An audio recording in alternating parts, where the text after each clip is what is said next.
Once upon a time, in a faraway land, there lived a kind and generous king named Eric. Now Eric was a good and just ruler, but he had one big problem. He didn't have a queen. And according to the kingdom's laws, he had to find a queen, or else he would lose his crown. The king was worried, but he knew there was one thing he could do. So he took the matter into his own hands and made a decree throughout the whole kingdom. He announced that there would be a ball held in his castle, and all eligible women were invited. At the ball, he would choose a queen, and they would get married right away. Now this plan would have worked perfectly, but there was one little problem. You see, deep in the dark forest lived an evil witch who was known throughout the land for her wicked ways. This witch was very lonely, and she wanted nothing more than to become the queen of the kingdom and have all of the power and riches that came with it.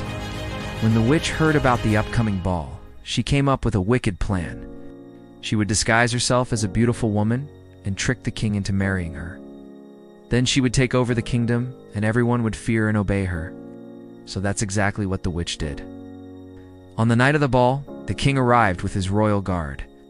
The king looked around the room at all the beautiful women dancing and having fun.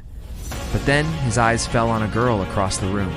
She was so beautiful that the king had never seen anyone like her. Her skin was as white as snow, her hair was as black as night, and her eyes sparkled like stars in the sky. The king was so captivated by her beauty that he immediately forgot about his quest to find a queen. He walked up to her and introduced himself. The girl was kind and polite, and soon the two were lost in their own little world, dancing and talking for hours. The king had never felt this way about anyone before. He knew in his heart that she was the one for him. But the witch was watching them from afar, and she was furious. She couldn't believe that this ugly girl had captured the king's heart. The witch was so angry that she put a spell on the king. She made him fall to the ground, and then she took him back to her castle.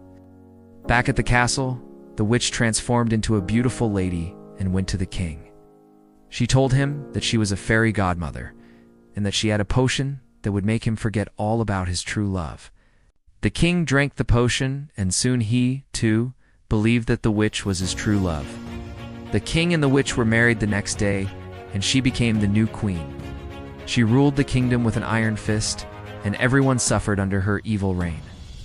The only one who wasn't afraid of the evil queen was the king's former love. She knew that she had to find a way to break the spell and defeat the evil witch. She went to a wise wizard and told him everything that had happened. The wizard was very sorry to hear her story, but he told her that he would help her defeat the witch. The two of them went to the witch's castle. So they fought the evil witch and her army of bats and spiders, but they were too powerful. Just when all hope seemed lost, the wizard took out his magic wand and cast a powerful spell. The spell hit the witch, and she turned into a frog. The wizard and the girl were victorious, but the king was still under the spell. The girl went to him and kissed him on the lips. She broke the spell, and the king was back to normal. He remembered everything that had happened, and he was so grateful to have his true love back. They ruled the kingdom together, and everyone lived happily ever after.